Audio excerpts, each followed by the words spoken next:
Guys, I've met Roman. I've met you once before. Yeah, we were in London. Yes, and I didn't have my camera with me, and we were having a good conversation. And I thought to myself, when I see you next time, I'm going to make sure I've got the. But guys, this is Roman Sharf. Hi, everybody. I've been watching you for a few years, and I view you as. I feel educated by Roman Sharf and Luxury Bazaar, so I suppose I'm a fan. But you're at Geneva Watch Days. I knew you were coming, so I said to myself, I shall look out for you. Number one, how are you? I'm doing wonderful. And number two, what do you like about Geneva Watch Days? So I think Geneva Watch Days in general is a lot more relaxed than, let's say, Watches and Wonders. Yeah. It's a little less hustle and bustle. It's not as much to see, so you're not in a rush to go from place to place to place to place, if you will, right? But what I also love about it is that you don't have the bigger brands that here. It's mostly represented by independents, right? And you still get to see new releases. You still get to see a lot of new cool things. And I get to meet a lot of watch people, right? Outside of watchmakers, outside of other bloggers, outside of everybody else, I get to meet you. I get to meet guys that watch me that I've never met before. I just met a gentleman whose face I've never seen, and it happens very often because this is where all the watch geeks are concentrated. I get to meet Ariel from aBlogtoWatch. Okay. I get to hang out with him, which I don't get to hang out with often, right? No. So no, I'm saying that.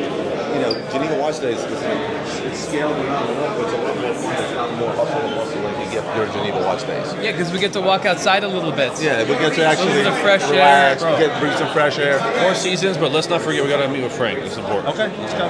Don't worry. He's filming. I didn't know that. I had no idea. No, you're very well. Sorry. Jason, my This friend Jason. has Nice to meet you, man. become a social experience, which is fun. I also brought a friend and a client with me who's having a wonderful time, and he's getting access to places he normally wouldn't get access to. He's back there, Josh, and so he's having a good old time.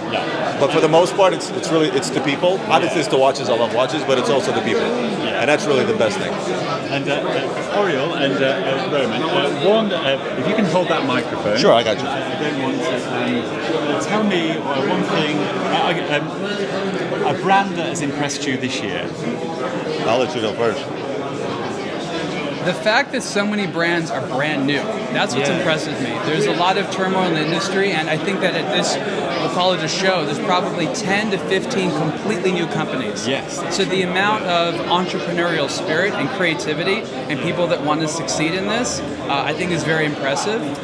So it's really the merger between sort of the old stodgy groups and all these novice companies. And that we saw in the early 2000s, those independents forced the big guys to shake things up. So this industry needs a lot of revolution right now, and the people and the ideas are here, and that's exciting for me. For me, it's going to be, I'm going to go through some watches, not one. I'm going to go with Armstrong's new Resonance. I think that watch is absolutely ridiculous. Always cool. I got my hands on the new EMC SR71. I got to try it on. It's actually very, very comfortable, unlike the other EMC that I have. This is the strap, right? Grubel Forze showed me a watch that's still under embargo. They're going to release it in about a month. I'm sure you saw it, which was just completely bonkers. Oscillators,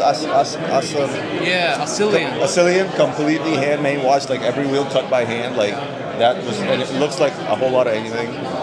Jacob Bugatti, finally I got the Jacob Bugatti that it came out. Granted, Jay-Z was first, I get it, but at least I got it second. And I think the watch is finally extremely wearable. There's no diamonds. It's a little subdued. So for me, and we're not done. So, I got to visit Frank Muller. I've never been to Frank Muller Land. Yeah, you like that? I was super impressed, nevertheless. I mean, that manufacturer was mind-boggling. We good? We are very good. All right. It's lovely to meet you, and it's lovely to meet you again. Good to see you. But thank you very much. Take care. Okay.